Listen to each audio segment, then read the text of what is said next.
Hello everybody and welcome. In this video I'm going to show you how to call Siri using your speaker QCY SP7.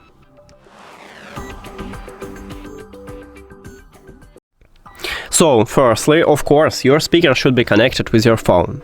After that, at the top of the speaker we have all controls and we need to use a play pause button. Right here we have it. So, to call a Siri, you need to press 2 times at the play pause button. 1, 2. And as you can see, I just call the Siri. So, we did it. Now, we cannot customize it. We cannot add this feature to another control, because in the application we have no option to customize controls. We can go to the more settings, nothing. So, this one is the only one way. That's it. Thank you for watching this video. If you found it helpful, please consider subscribing to the channel and leave the like on the video. See you later.